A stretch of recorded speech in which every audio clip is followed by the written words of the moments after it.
praise Abba for this day, and here we are, and today we will continue with our suffering servant message and what Abba is doing in terms of revealing to us about how we go through certain afflictions, how we need to be able to go through certain persecutions and testing and trialing and suffering so that we can come forth as I even watched that little video of that woman that I received, the one of the woman that was supposed to have died at abortion, and she was aborted but yet survived, and everything about her life is so that she can be an instrument that the Father is using in His hands in order to be able to do mighty and great things for Him and speak about Him and stand up against a system that is evil and corrupt. And so as I was watching that, and she says, I thank the Father for my suffering.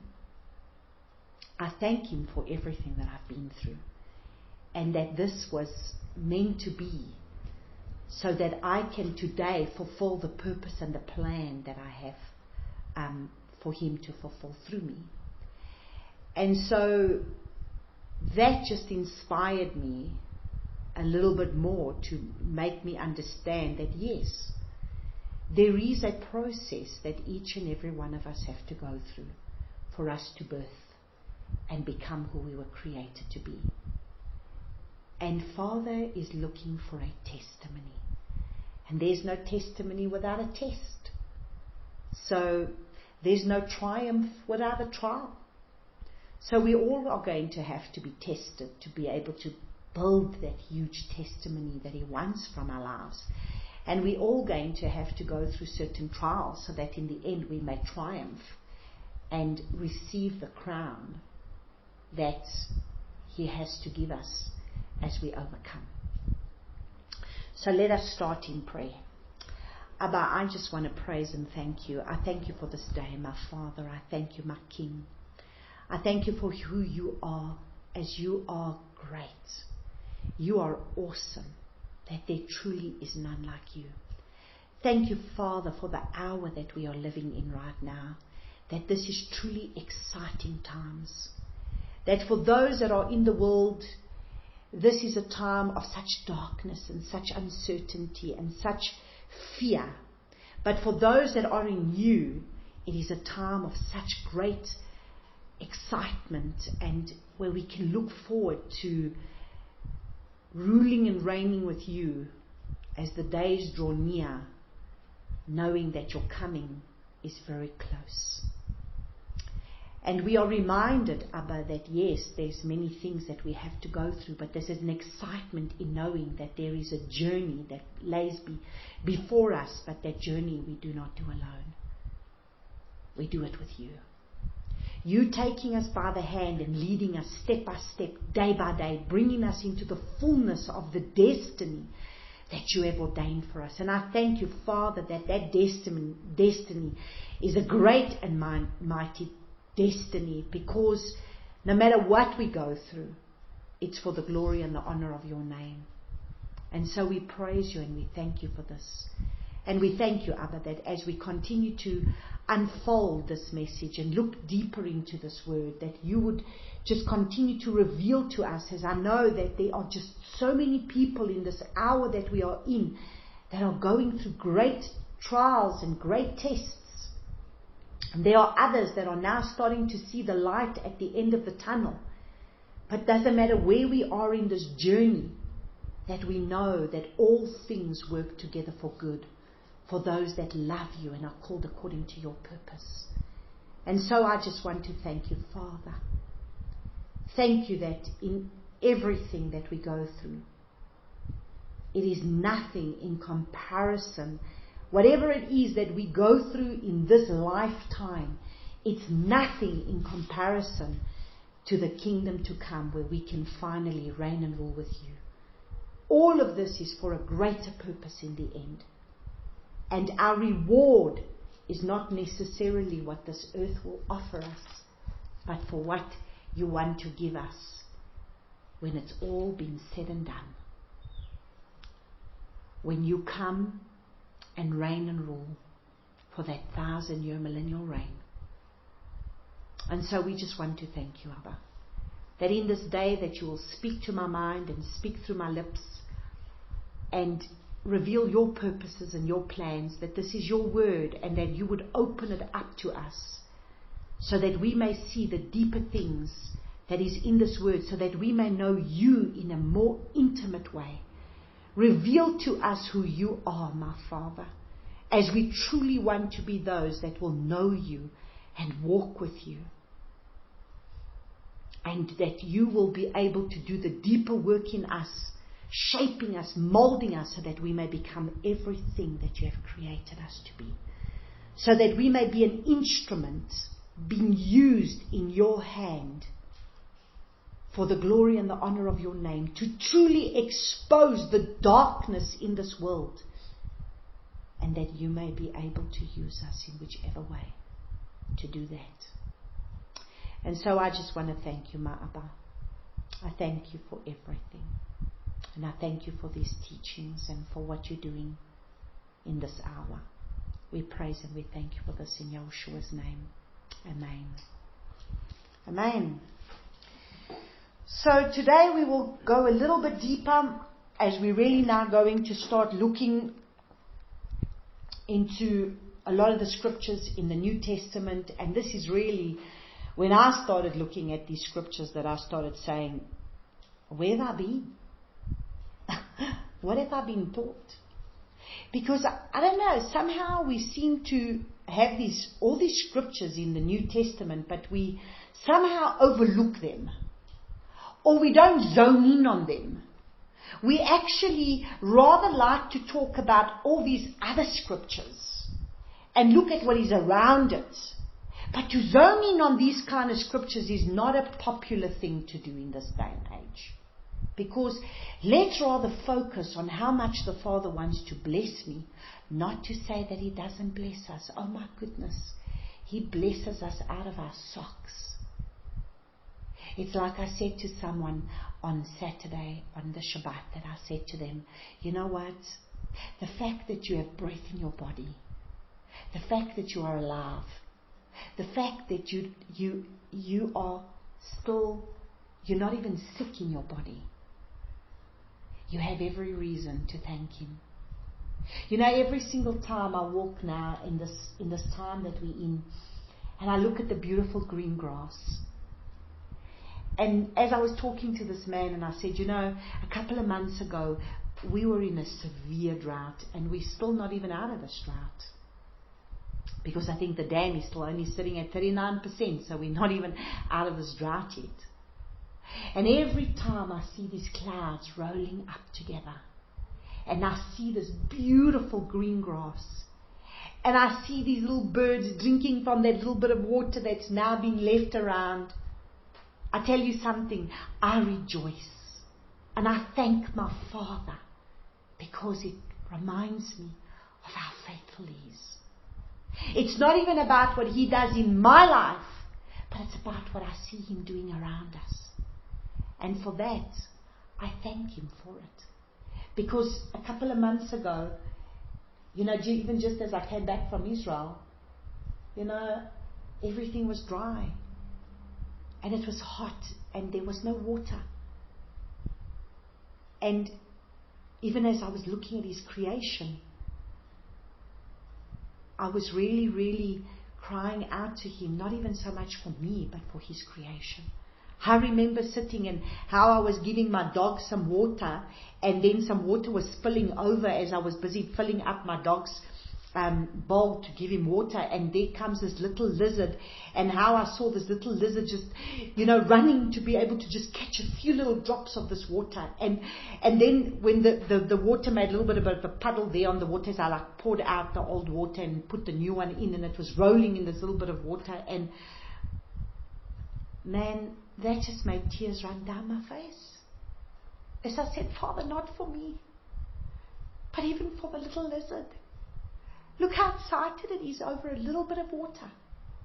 And it just broke my heart as I was saying, Father, I don't ask you for the rain, not even for me, but for your creation. for the little bird that he brought outside my house. You know, it was a weird thing. This is a serious testimony. You know what? It's these kind of things that makes him who he is. You know, he's so mindful of the slightest little thing. You know, that day when I came back from Israel, like I said to you, I had my own little tests and trials, and my maid got very sick and she wasn't able to come in the time that I was in Israel. So when I walked into this house, I walked into a total nightmare. I wasn't well, and plus I had washing that hadn't been done for more than a week, and I had a house full of boys with all this washing to be done and cleaning and everything, so it was rough. Anyway, I started to interview a maid, and man, I had one that had already come and the other one was supposed to come, and she phoned me and she said to me, I'm at your gate. And as I go to the gate, I'm standing outside and there's nobody at my gate. And I said, but you're not there. No, I'm here. And she's giving me the address and I'm telling her, but you're not outside. I said, you obviously got the wrong street. You need to find avenue, not street. Avenue. Anyway, I come back inside. My phone rings again. And she says, but I'm standing outside your house. And I go outside and I'm saying, but am I going mad? Because she's telling me she's standing outside my house, but there's nobody standing there. And I said, but you're not here at my house. And eventually I put down the phone and I'm rather irritated and I said, Father, what are you trying to show me? There's nobody outside the gate. And all of a sudden, it's like he opens my eyes and on the floor is a bird right outside my gate. And I'm thinking, okay, what am I doing? What am I doing? And I see this bird, and it's just one of these beautiful birds. It almost looked like a sort of a woodpecker. It was white and it was black with little speckles of white. It was like little dots. A wild bird, not one of these little ones that you see every day. And there it was right outside my gate. And I looked down at this little bird. And this little bird was opening up its mouth wide and then closing it and opening it up and closing, and it was breathing very deep. And I thought, oh my goodness, is this bird okay? And I thought, well, and it was so hot at that time. It hadn't really been raining and it was so hot. I'd just been back from Israel a week, and I think it was either, I don't know, just right at the beginning of November. Anyway, I went outside. I quickly ran inside, went and got a bowl of water and put it there, and I tried to get the bird to see that it would, I tried to see if the bird was going to drink the water, and it wasn't doing anything. And then I thought, oh no, I don't know if this bird's going to drink. And then I thought, if I have to open up the gate, I'm going to scare it away and it's probably going to fly away. So I thought, well, let me try. Maybe I can put my hand through the gate. And I put my hand through the gate and it allowed me to touch it. And then I caught it. And I brought this little bird inside. And as I brought this little bird inside, I thought, shame this little bird. And Elsie took one look at this little bird and she says, this thing's going to die. Because you can see it's just not well. It's gasping for air. And I said, it can't die. It can't die. I don't want this little thing to die. And so I started praying, and then I called Dylan and I said, Dylan, just come, let's lay hands on this bird. I said, Dylan, just lay hands on it. So Dylan laid hands on it, prayed for it. And I'm praying for this little bird. And then eventually I said to Elsie, just see if we can try to give this bird water. So we took a cloth and we dipped it in water, and then we squeezed the cloth because we just needed to drip like a little bit of water at a time. And so the little beak, every time it would like gasp for air and it would open the little beak, we were letting the little bit of the drips of water come into its mouth. And so I thought, well, and it was still like so soft in my hand, and I thought, oh Father, please do not let this bird die. Please, Abba.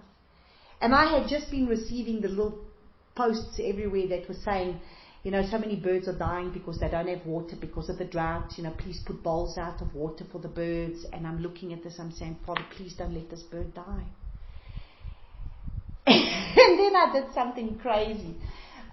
Look, I know turmeric and cayenne pepper solve a lot of things. I know that cayenne pepper can it can resurrect you from a heart attack within 30 seconds, it will make your heart beat. So I thought, well, maybe I'll just put a little bit of cayenne pepper and turmeric together in a little bit of water. And I thought, I'll just pour it down this little bird's beak, maybe it'll make this little heart beat faster. I don't know. My own crazy things I do. Anyway, I was just looking with him, what are you doing now? I said, no, look, this little bird needs to have a heartbeat beat stronger. Maybe the cayenne pepper will help it.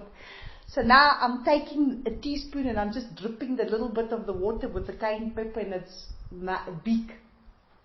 And it gulped it down. Well, not long after that, it all of a sudden it flew out of my hand and then it landed on top of, the wall unit here in my dining room. And I thought, okay, shame, at least it's moving. Then I grabbed it and then I thought, okay, I'll go get a box and put a little cloth in it and I'll go put it outside and just let this little bird rest a little bit with water there. And I gave it a little bit more water again and took it outside. And as I put it in this box, boy, it found its wings and it flew then on top of on top of a rose bush. And then I tried to grab it and the next thing it flew. And I just looked at it and I said, oh Father, please let it fly to its freedom and that it will survive. And I tell you, if there was something that got me on my knees to pray for the rain, it was that little bird. Because then I really cried out to my Father and I said to him, Father, please, not for my sake, but your birds are now dying because they don't even have water to drink. I said, Father, please have mercy. Have mercy, Abba. And so I say to you, that when I see those storm clouds coming, I rejoice. And when I see that green grass, I rejoice. Because I say, thank you, Father. Thank you, Abba. That now your little creation can get excited.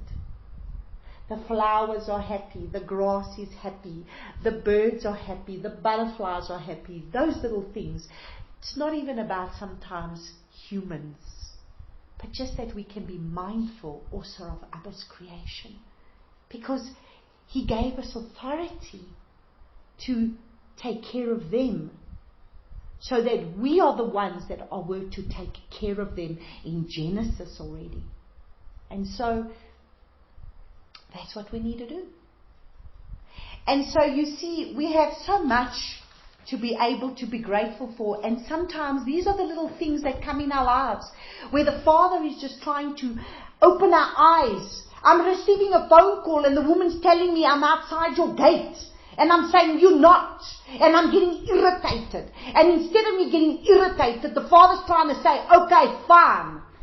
It's not the woman, but I got my bird that's outside your gates. So this is what I'm trying to say. Are we listening to Him? Are we mindful of Him? Are we trying to hear what He's doing? And that's why I'm saying everything that we go through is so that we can come to know the Father in a different way. And Father got me to take this phone call. I think she phoned. It must be it was about 3 times. And I think it was by the 3rd time that eventually I said, there's no one outside the gate. And that's when I said, Father, what is it that this woman keeps telling me she's outside my gate and she's not? What are you trying to tell me? And then He tells me, look. And there's the bird. And who was outside my gate all along? Wasn't the woman coming for the job interview? No, it was this bird that He wanted me to see. And so I don't know how this fits in everything, but what I'm saying is, even creation at the moment is suffering, and we are the ones that need to make a difference. And so be mindful of the little things that the Father brings in your life, in our irritations, in our things that we're going through. We have to have ears to hear and eyes to see what the Father is busy with. And so those are the things that sometimes the Father uses to the little things. You see, we are so busy looking for the big things that we actually miss the little things.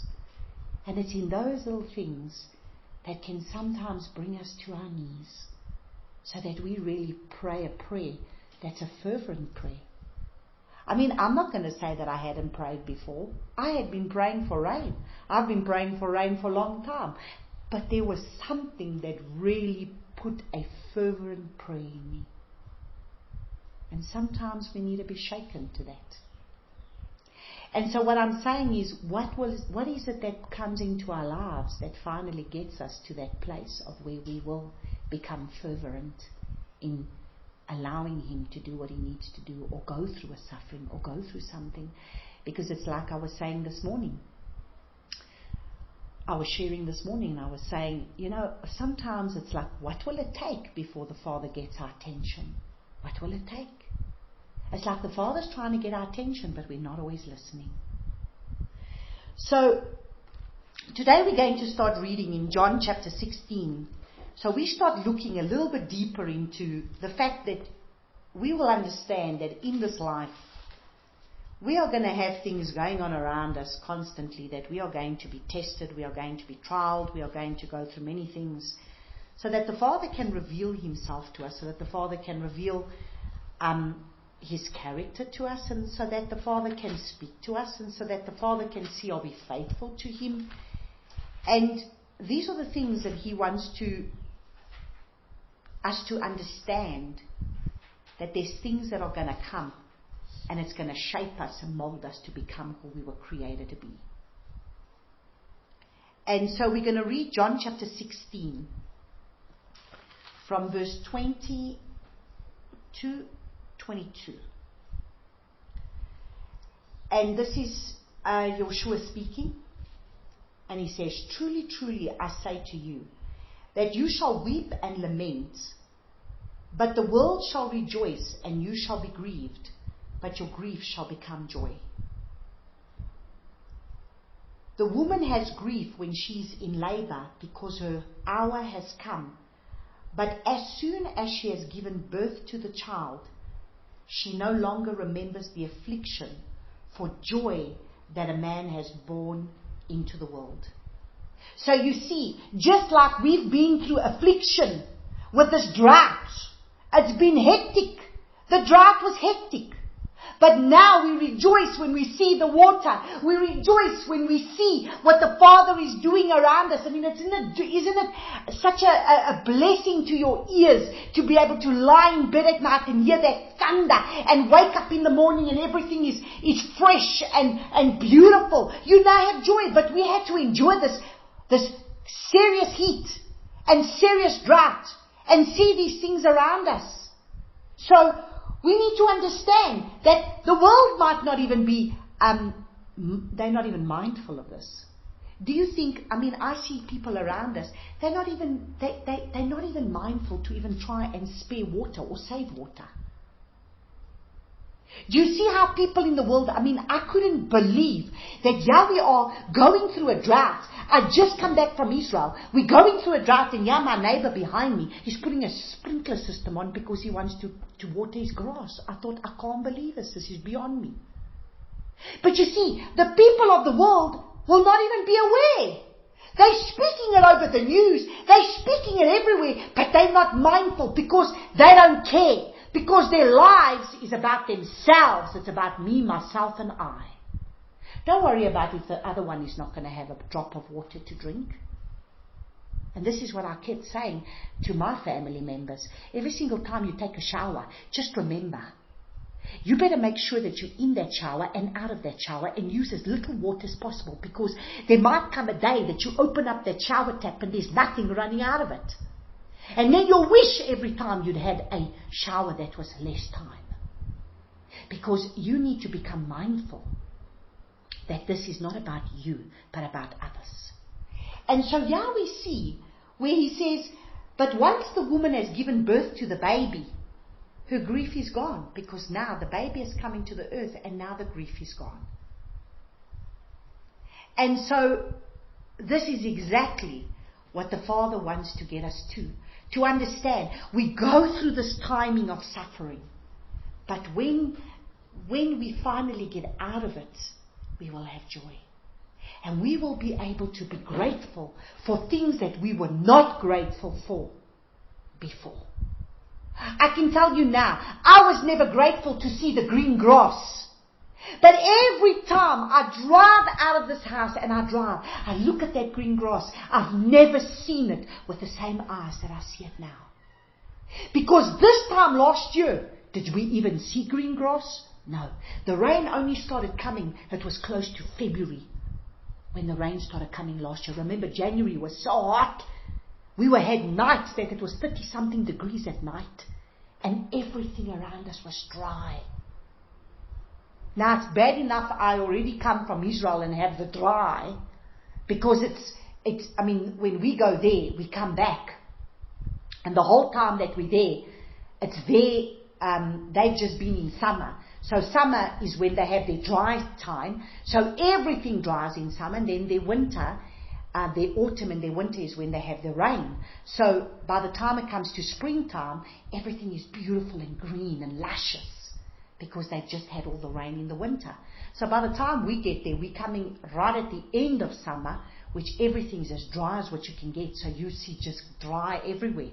So when you come home, you want to see that beautiful greenery from the springtime that we've gone into, that we got the rain. And now last year it was hectic because everything was dry. And it would just continue to be dry. And so now, every time I see this green grass, I rejoice. And I thank Him. And I say, thank you, Abba. Because your creation is green the way it's supposed to be. And so from that difficult time, it's supposed to have birthed in us something to make us grateful. That every time we drink water, we open up the taps and we've got water. Imagine, we were exactly at the time when we were about to get to the last bit. We were already starting to get to that muddy section in our Val Dam, where they said, that's it. Once it gets to this muddy state, there's no more water. And this is just when they'd given the things of the water restrictions that we were supposed to be having. And exactly at that time, the Father says, so He pushed us right till the very last minute. And now He opens the heavens and brings the rain. And how many times we will be pushed to that very limit before we finally come to the place of being able to thank Him. So we're really going to start looking at that some of these things is for our good, so that we can rejoice, like it says here. And you therefore have grief now, but I shall see you again, and your heart shall rejoice, and now one takes your joy away from you. And no one will take your joy away from you. So with every time we go through trials, it's to birth that joy in us. So now we're going to look at verse 33, John chapter 16, verse 33, and it says, these words I have spoken to you, that in me you might have peace. In the world you have pressure, but take courage. I have overcome the world. So what is He saying here? In the world you're going to have hardships. You're going to have some serious trials. You're going to have affliction. Okay, now we're going to look at this. Our Bibles, in this Scriptures Bible that we read, because we read the Scriptures Bible, it says, in the world you will have pressure. So, this word pressure is the word in the Greek called thlipsis. Thlipsis. Thlipsis. It's the word thlipsis. And this word means, in the world, this word means, okay, so what it's saying is, saying, in the world you will have pressure, which is thlipsis, which means pressing, affliction, anguish, burdened, persecution, distress, trouble, tribulation. Okay, so this is our King speaking to us. This is our Messiah saying, as long as you are in this world, you are going to have pressure. And this pressure is thlipsis. And this thlipsis is the word for affliction. You're going to have anguish. You're going to have burdens. You're going to have persecution. You're going to be distressed. You're going to have trouble and you're going to have tribulation. That's what is coming our way. We're not going to be spared of it, because he says, in the world, you're going to have this. Then he says, but take courage. So we need to be strong and courageous. Remember what was told. Remember what was told to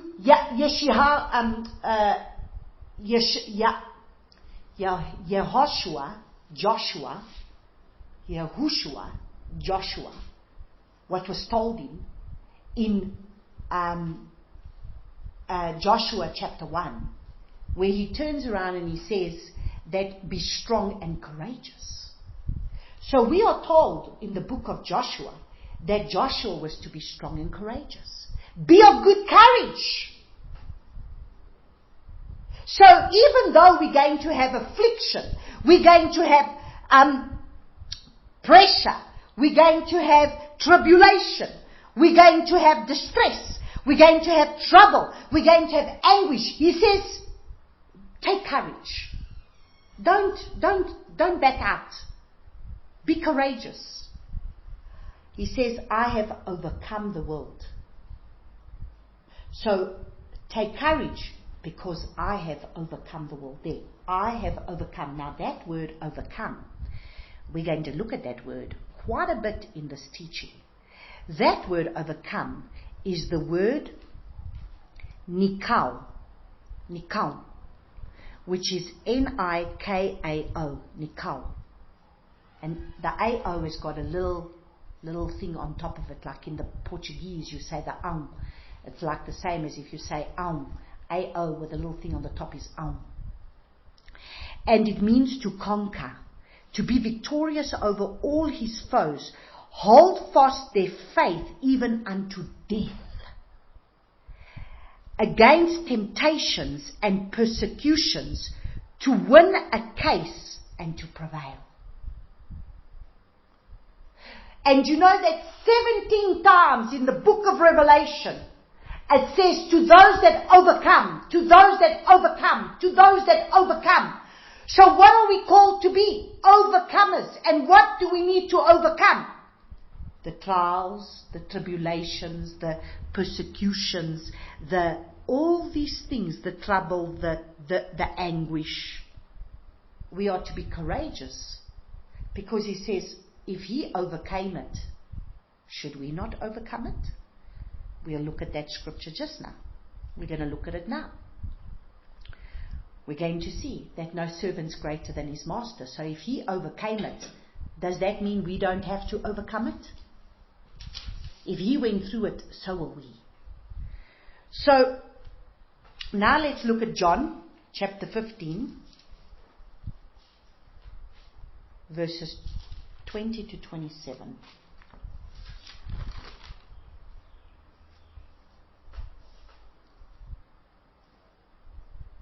Okay, remember the word that I said to you. A servant is not greater than his master. If they persecuted me, they shall persecute you. Okay, let's get it straight. Did Yeshua go through persecution? This is Yeshua speaking here. So if Yahushua is speaking here, if he's saying that he's been through persecution, then you must know you're going to be persecuted. If they have guarded my word, they would guard yours too. But all this they shall do to you because of my name, because they do not know him who sent me. If I had not come and spoken to them, they would have no sin. But now they have no excuse for their sin.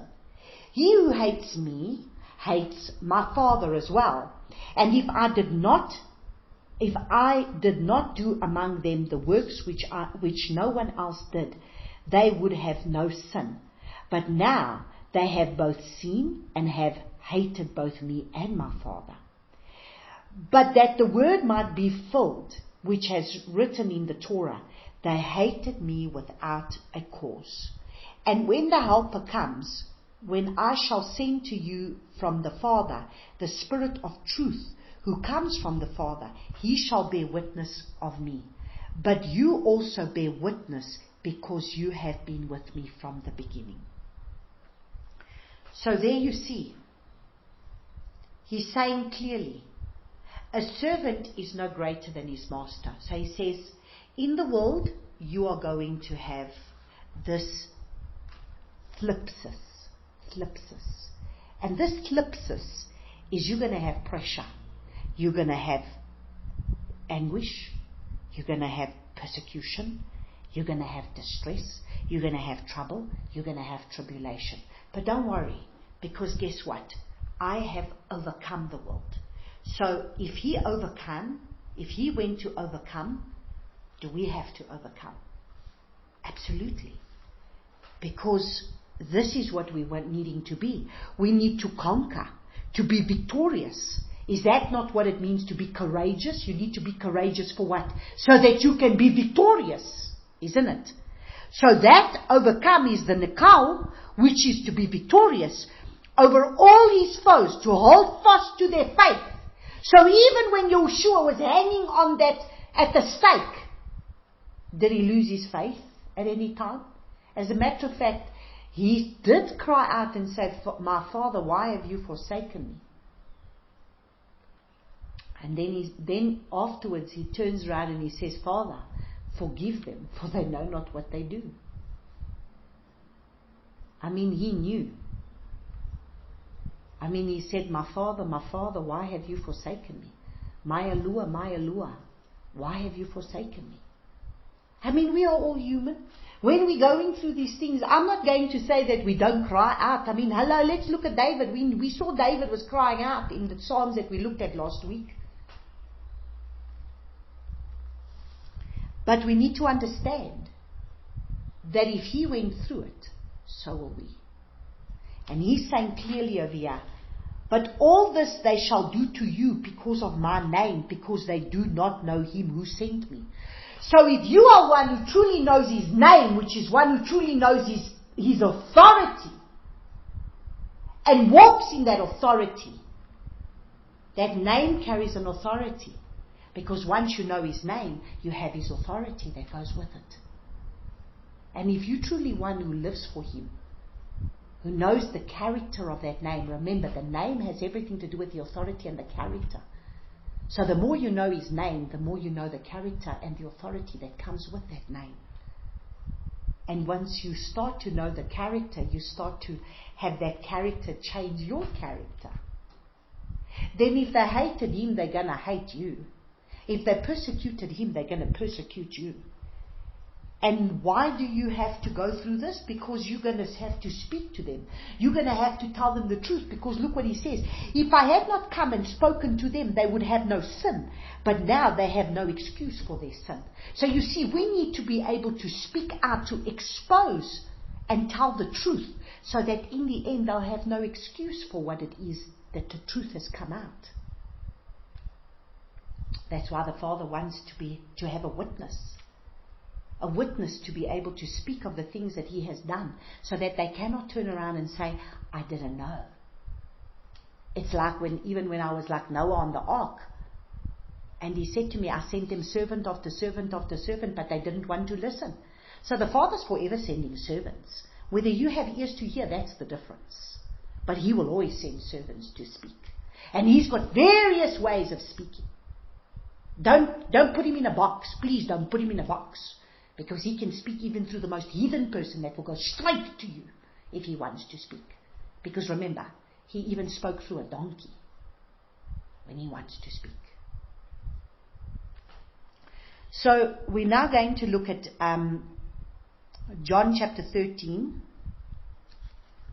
Oh, did we do that? No, John chapter 13. We're just going to make sure we look at it again. John 13, 16 and 17. It says, truly I say to you, a servant is not greater than his master, nor is an emissary greater than he who sent him. Emissary is like a disciple, is not greater than he who sent him. If you know these teachings, blessed are you if you do them. What is yours, Imnasuri, there? Truly, truly, I say to you, a slave is not greater than his master, nor is one who is sent greater than the one who sent him. Yeah, a sent out one. It's like an apostle. An apostle is a sent out one. If you know these teachings, blessed are you if you do them. So are we just supposed to be a hearer of the word, or are we supposed to do a doer of the word? We are to be a doer of the word. So whatever Yeshua has had to go through means we have to go through. And so this is why we're now going to start looking a little bit deeper at the things that he's had to go through and at the things that he is saying, because these are the things that are going to come, and we need to understand them clearly, because these things are going to be very part of our lives. And if we haven't embraced them, I'm telling you now, we better start embracing them, because it's going to become rife in our lives very soon. Because more and more people are going through many things. And the testing has to come to see whether you're going to stand or not. Sometimes our faith is seriously tested. Because Yeshua did speak and say, when I come back, will I find faith on the earth? Not faith in faith.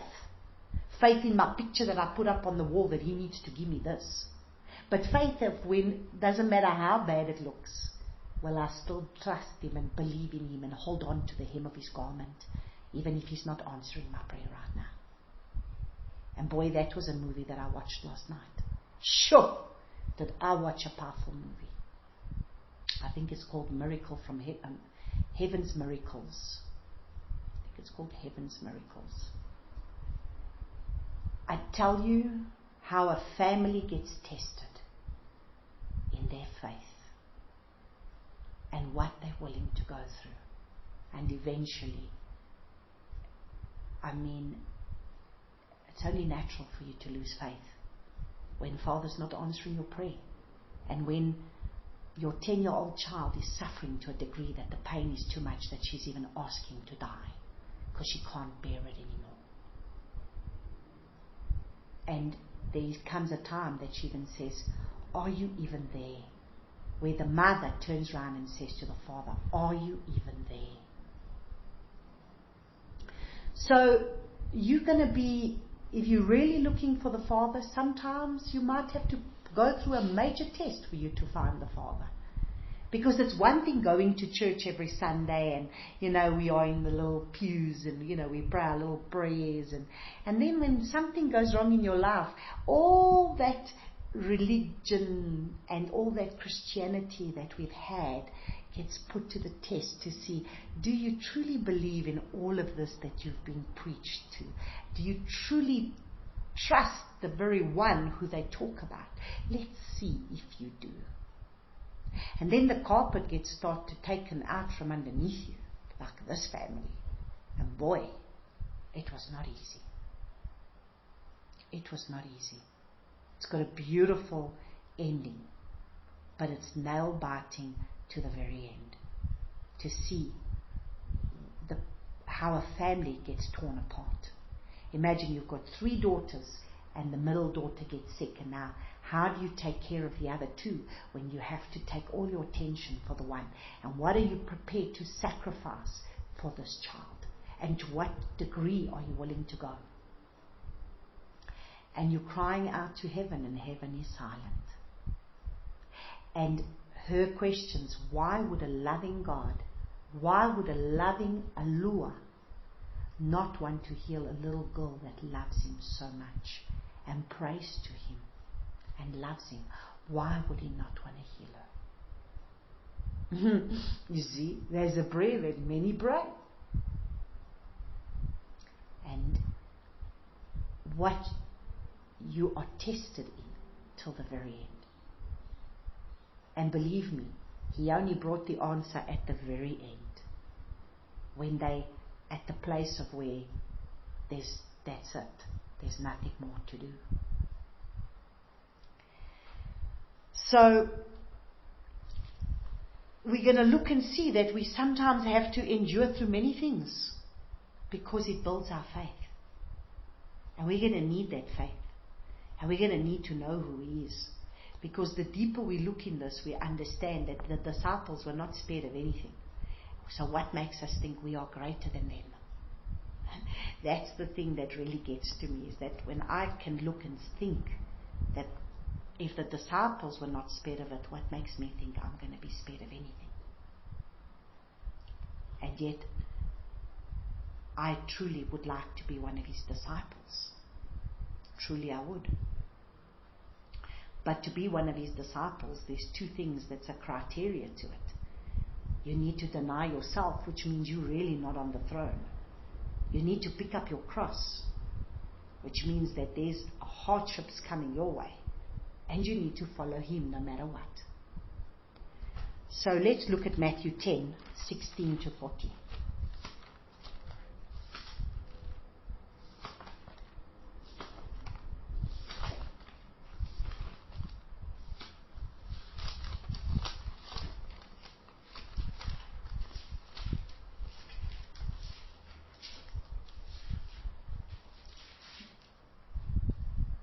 So if we truly want to be his disciples, now we're going to read that he's saying he's going to send us out. So if we are his disciples, this is what we need to understand.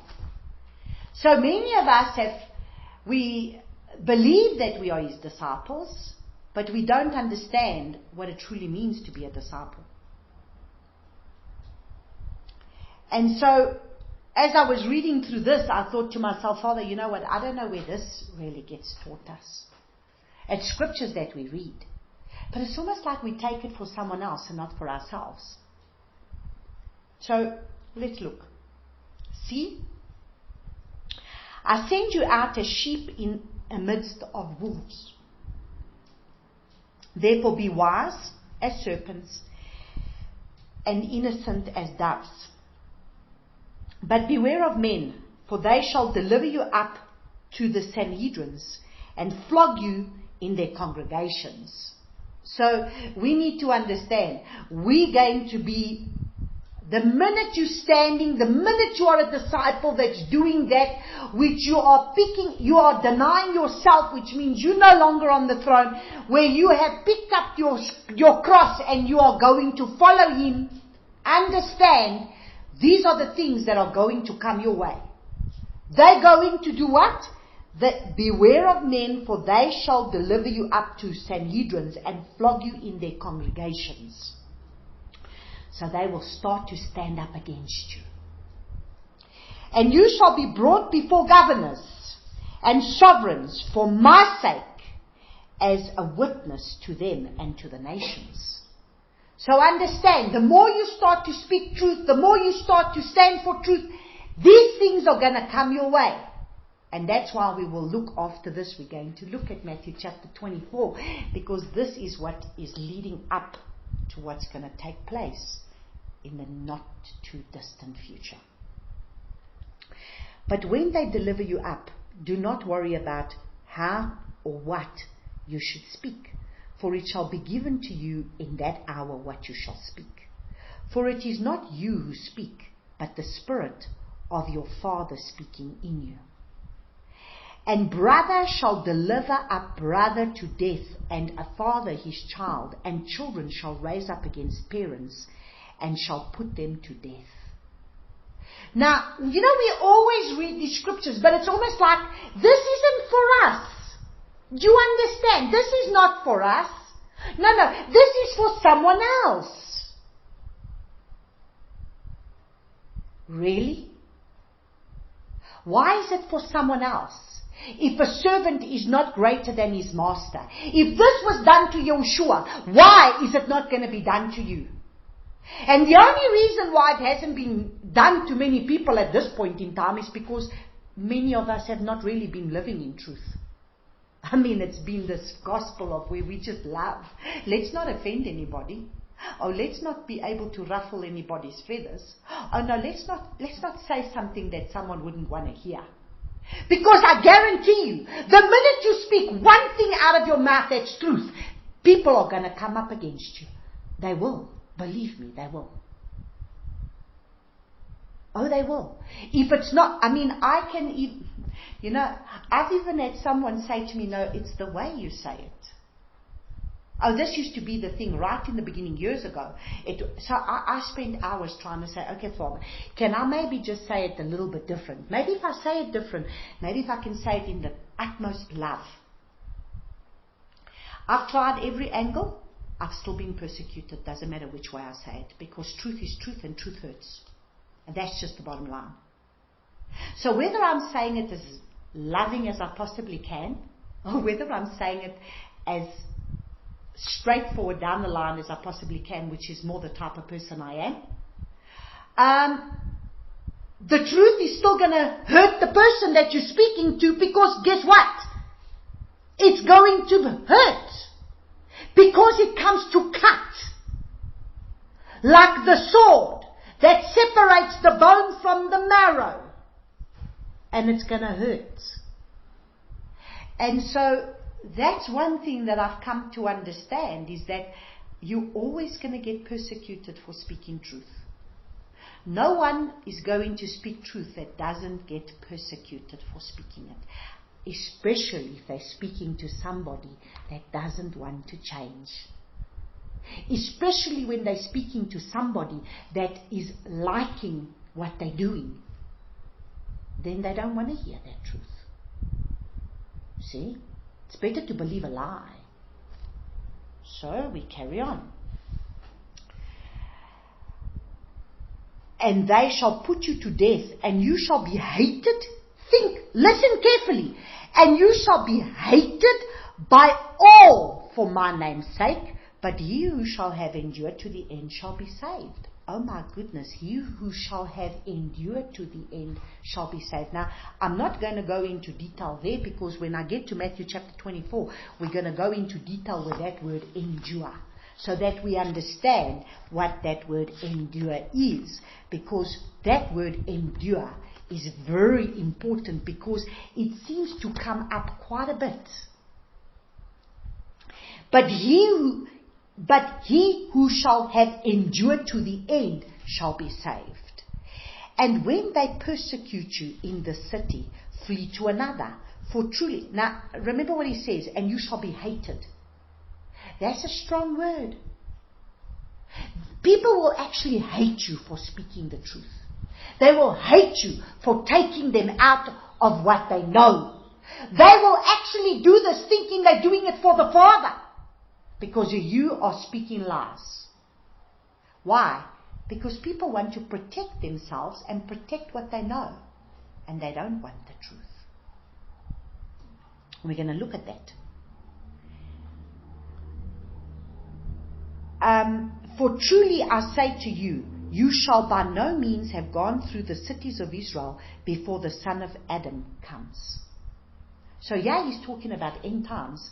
So understand, people keep saying, oh, this is the end times, this is the end times, Yeshua's coming. Are we reading what's coming before Yeshua comes? He's saying, and when they persecute you, so he's saying, and brother shall deliver up brother to death, and father his child, and children shall rise up against parents, and shall put them to death, and you shall be hated by all for my name's sake. So if you just loving the name, and I mean that could even be very clearly, I'm not even going to go as far as saying that, but it could very well be the name of Yeshua, okay, as opposed to maybe the name Jesus, because Jesus is more acceptable, but Yeshua is already a little bit more. This is a teaching that goes a little bit deeper. We need to understand that there are those Christians in the church that are going to want to persecute you because of the things that you stand for, and because of the name that you believe in, because they don't want to change.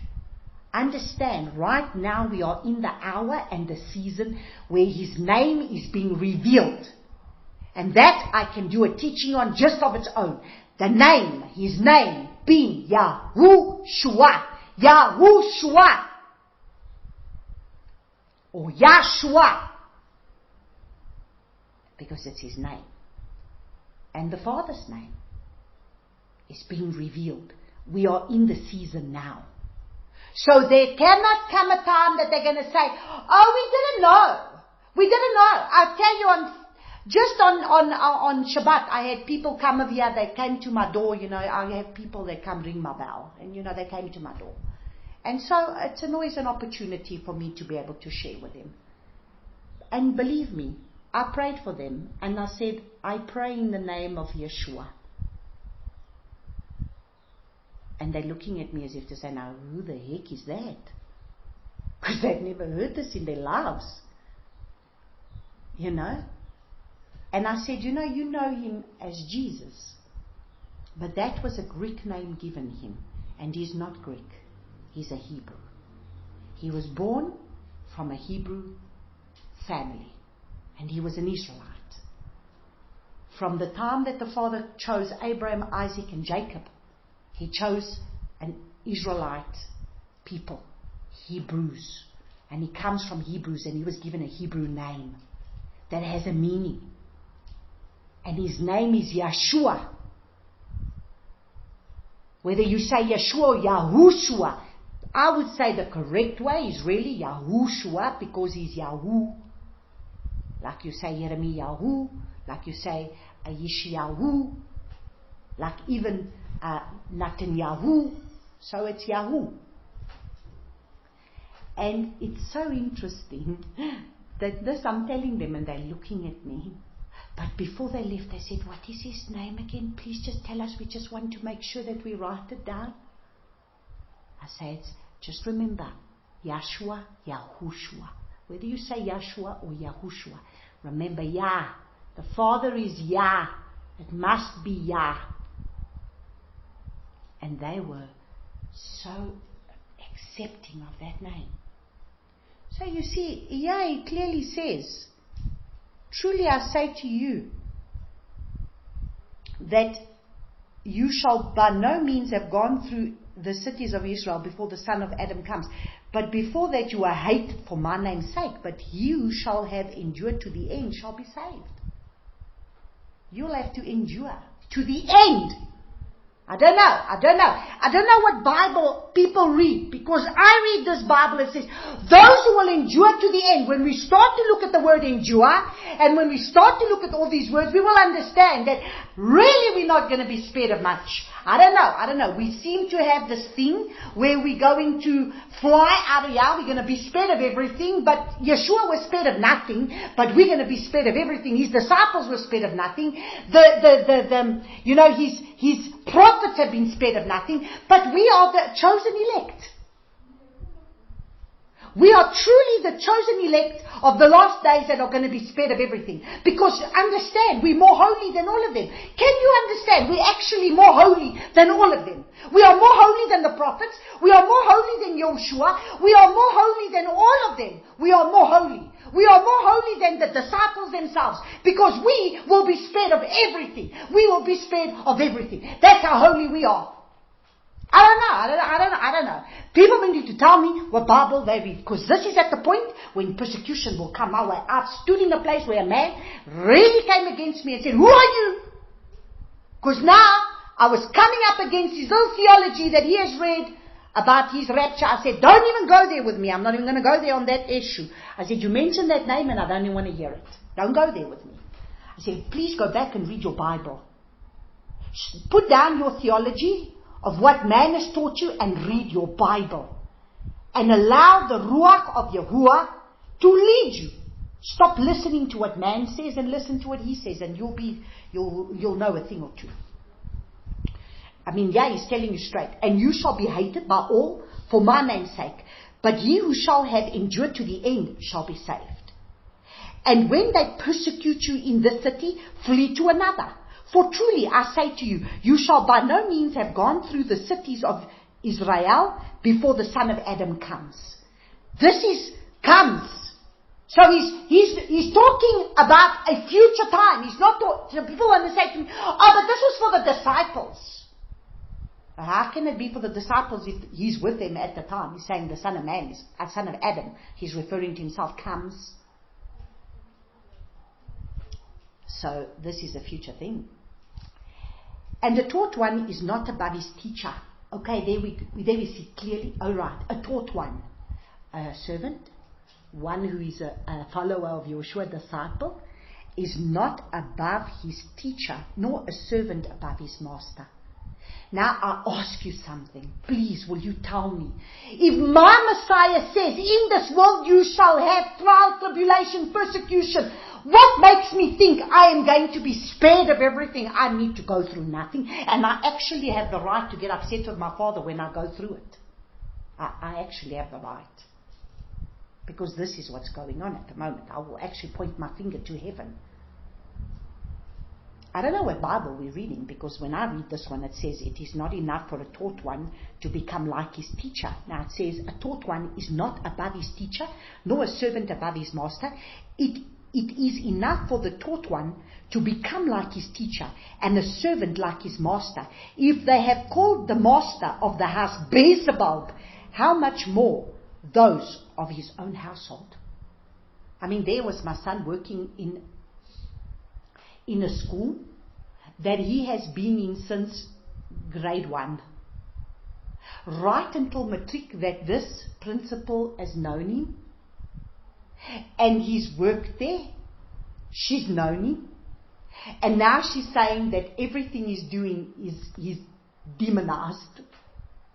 But they said that Yeshua was casting out demons by the spirit of Beelzebub. And now it says, if they have called the master of the house Beelzebub, how much more those of his household? Why did he all of a sudden get told that he was now being led by demons? Because now he's starting to stand for truth and speak truth. And because the Father told him, put tzitzits on, they didn't like tzitzits. Because the Father says, don't eat this thing, they don't like that either. And now, you're just coming under the law. But that they don't understand.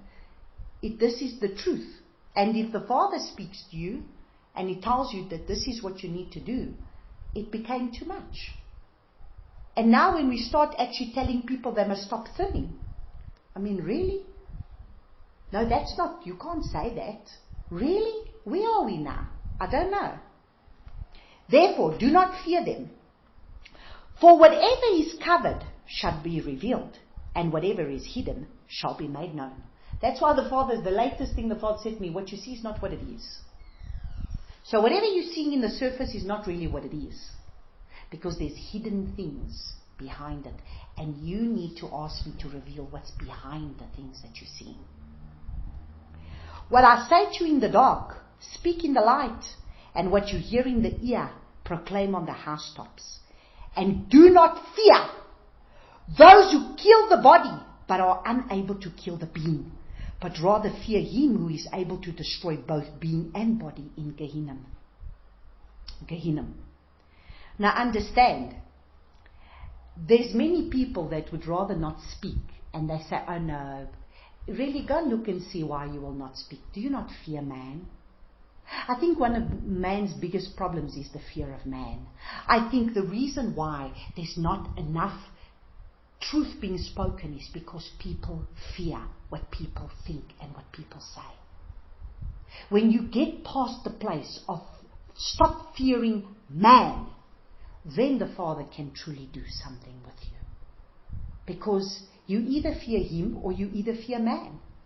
Let me tell you something, like I said to you. I've had to learn the hard way what it means to fear him. It's what he says goes. And if I don't like what he says, that's my tough. If the other person is not going to like what I got to say, that's my tough. Because at the end of the day, this is what he wants that person to hear so that they can be set free. I know that right now, initially, it might not be what they want to hear. Initially. But let me tell you something, in the long run, it's going to be worth their while. Because in the long run, it's going to set them free. In the long run. In the long run, they're going to thank you afterwards that there was somebody that was able to come and tell you the truth. We are to embrace it. But the problem is let's not offend anybody. That's the way it goes. Are not 2 sparrows sold for a copper coin? And not one of them falls to the ground without our Father.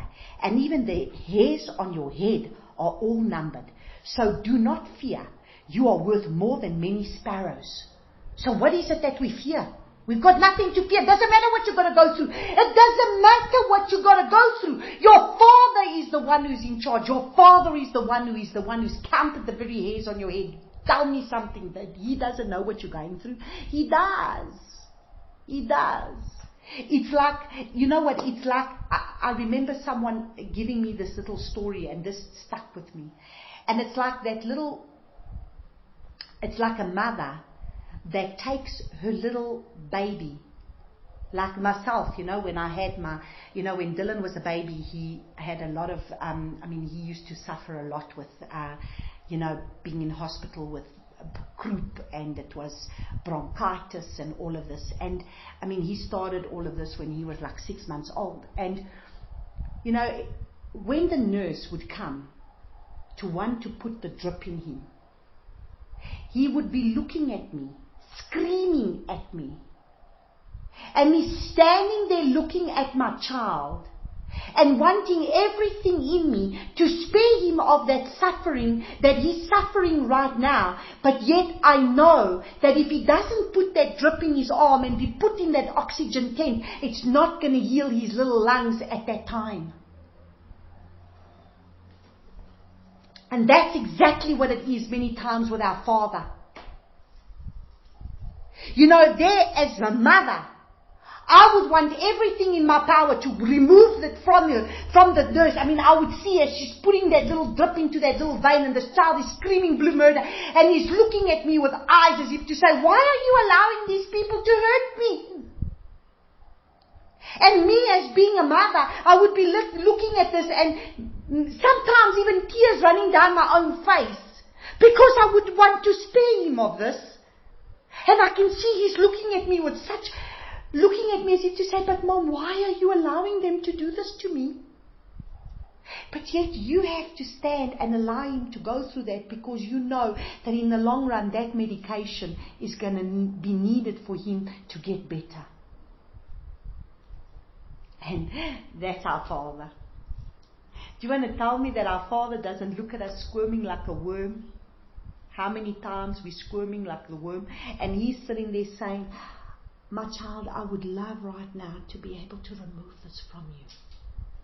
But I can't, because I know that it's for your better good in the end. It's what I need you to go through for you to become everything I've created you to be. And that doesn't mean He loves you any less. It's because He loves you that He's going to have to allow you to go through many things. And that's what I've had to understand. There's a difference when we go through things because it's self-inflicted sin. But there's a difference when the Father allows you to go through many things where you haven't done anything. And the pain is unbearable, and all you want is out. And He's saying, I know it hurts right now, child. But no, I'm working on a bigger plan. And we need to understand that that's what makes Him a compassionate and loving Father. He's always got our best interest at heart. Always. Just like you as a parent has your children's best interests at heart. No matter how bad they are, no matter how evil they are, no matter what they do, you will always have their best interests at heart. Because you have a compassionate and loving heart. You gave them life. You birthed them. So what makes Him any different to us? We have His heart. And if we can do that for our children, then why would He not do that with us? He has our best interests at heart always. Always, no matter what you're going through. Some of the things is our own choices. And because of that, we're going through certain things. But there's still good that will come out of it, because He will always turn it around for good. Even in Joseph's case. Even in David's case, it doesn't matter. He will turn it around, and there will be good that will come out of it. So, we continue to read. Everyone therefore who shall confess me before men, him I shall also confess before my Father, who is in the heavens. But whoever shall deny me before men, him I shall also deny before my Father who is in the heavens. So you see, this is what Dylan heard in his ear. If you deny me before man, I will deny you before my Father in heaven. And at that very moment, he heard that word and he needed to be honest no matter what. No matter what. If it meant he wasn't going to go in, he wasn't going to go in. So what? He was fearing the Father more than he feared that woman.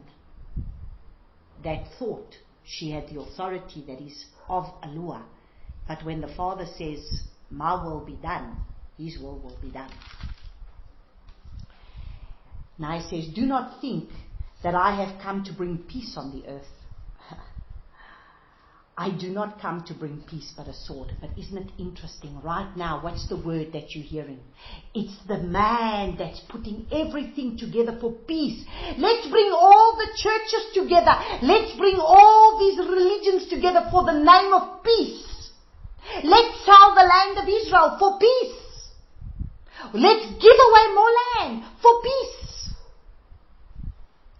When you hear that peace, you best be careful. Because surely destruction is going to come. Because he says, do not think I come to bring peace on the earth.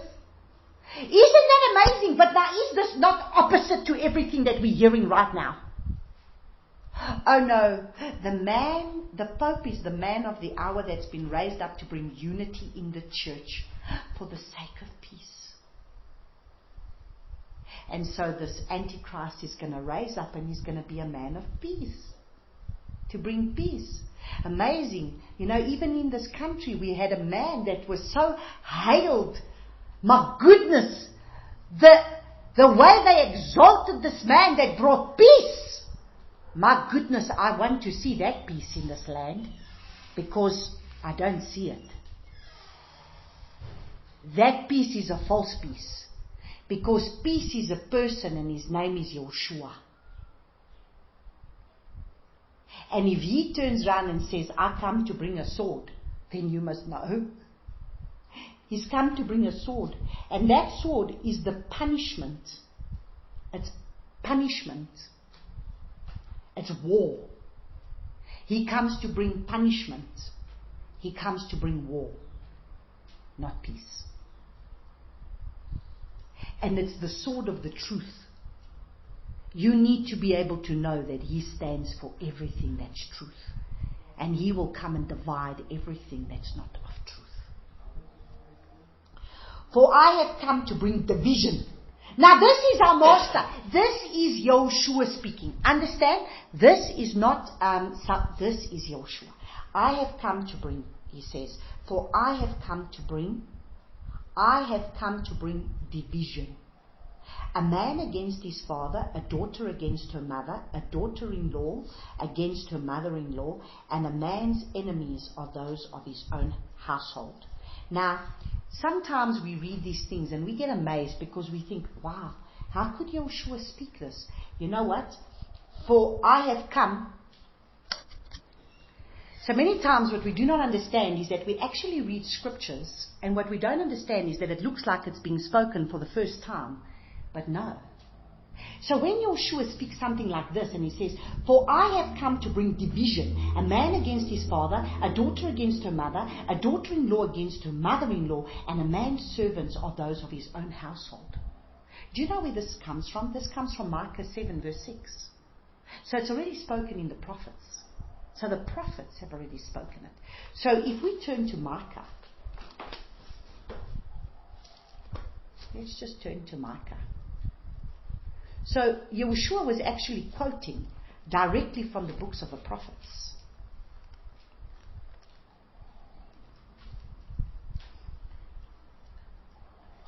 Here it is in Micah 7 from verse 5, and it says, let's read from verse 5. Trust no friend, rely on no companion, guard the doors of your mouth from her who lies in your bosom. For son is despising father, daughter raises up against her mother, daughter-in-law against her mother-in-law, and the enemies of a man are the men of his own house. And that's already in the books of the prophets. You see. So sometimes we think Yeshua is speaking and, sure, this is a hard word. No, he's just quoting what the prophets have already spoken, and now he's actually telling you this is what's going to happen. So remember I said to you, the books of the prophets will show you things that are yet to come.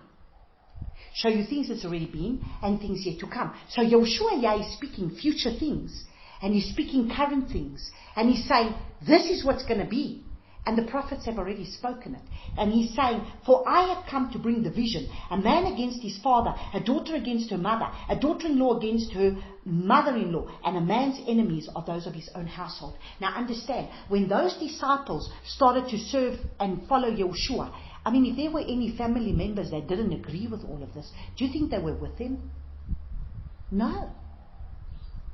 And it's interesting, many times it's in our own family that we get the greatest persecution. The greatest persecution that comes is in our own family. I mean, my goodness, mine truly think by now she's just lost the plot. We don't even bother about her anymore, you know. She's just lost it. She's lost it altogether. They just need to take one look at me and that's it. You know, we don't even bother with her anymore. But you know what? I don't change my message. When I see them, I tell them straight. You must understand, destruction is going to come. One day you're going to need to know who's the only one that you need to turn to. My message doesn't change. I'm almost like Noah that was constantly telling them, the rain is coming. The flood is going to come. Flood is going to come. Destruction is going to come. And who are you going to turn to when destruction comes? If you don't know him, how are you going to be spared of anything? He who loves father or mother more than me is not worthy of me. And he who loves son or daughter more than me is not worthy of me. These are the words of our King. But you'll see people not even wanting to tell truth for the sake of not offending nobody. Not their children, not their parents, not nobody. Because why? We have to understand, if we got to speak the truth and say, I'm sorry. Like I had to get to the place of where, you know what, I'm sorry. I don't do Christmas. I'm sorry. It's just one of those things. I mean, my mother eventually said to me, you know what, might as well go to Portugal at this time because you're never around or nobody's ever around. I said, Mom, you know I don't do Christmas. She doesn't quite understand me, but she knows I don't do this. Finished. And I'm not going to be around to do this. Whether she's happy with me or not happy with me or whatever, it doesn't matter. They know my stand on things.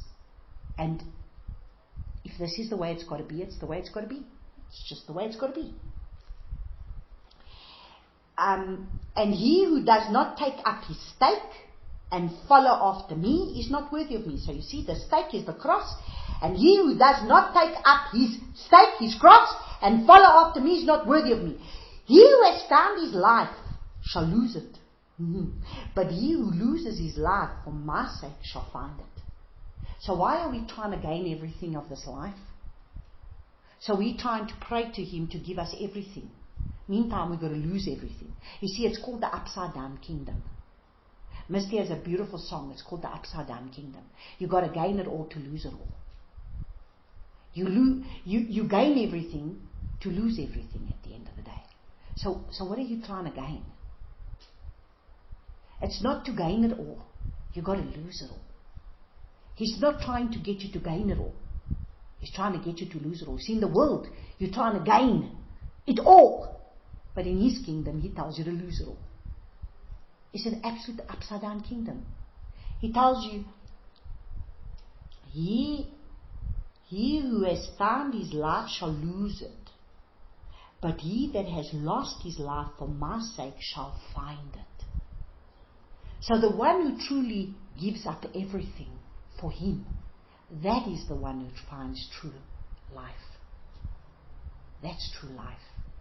Narrow's the road that leads to life, and few find it. Because that's the life, to lose it all, to give it all up. He who receives you receives me, and he who receives me receives him who sent me. There we go. So he receives you, receives me, and he receives me, receives him who sent me. So you must understand, if they come against you, they're not coming against you. Like the father said to me, my child, they didn't deny your son, they denied me. It wasn't your son they denied, it was me. When people come up against me, it's not me that they come up against, it's him that they come up against, because I don't speak in my own authority. I don't come in my own name. I speak by his authority, and I speak his word. So when people come up against me, I say, really? You want to come up against me? I'm just the messenger. I just deliver the message. That's why I said it's good to be a postman.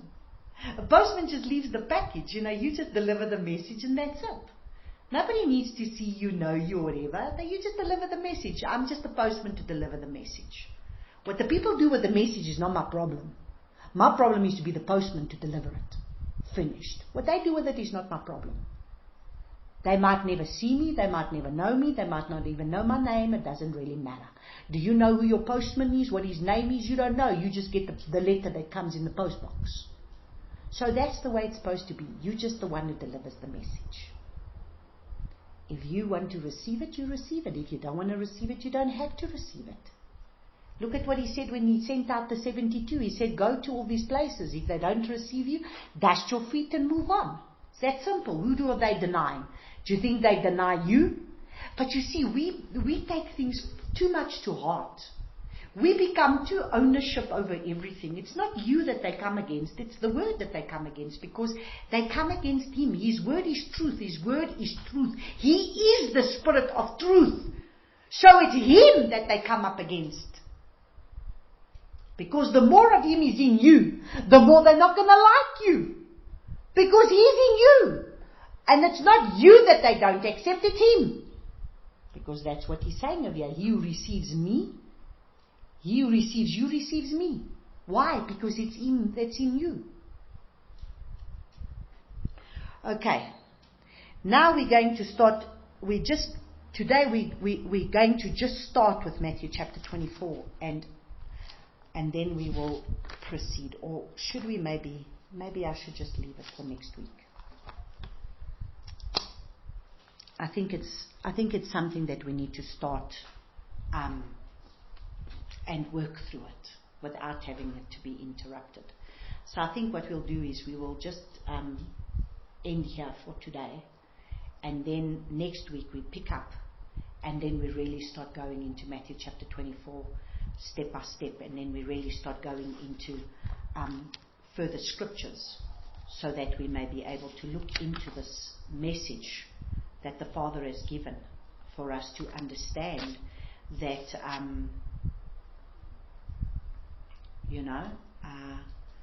this is truly what he's saying in this hour.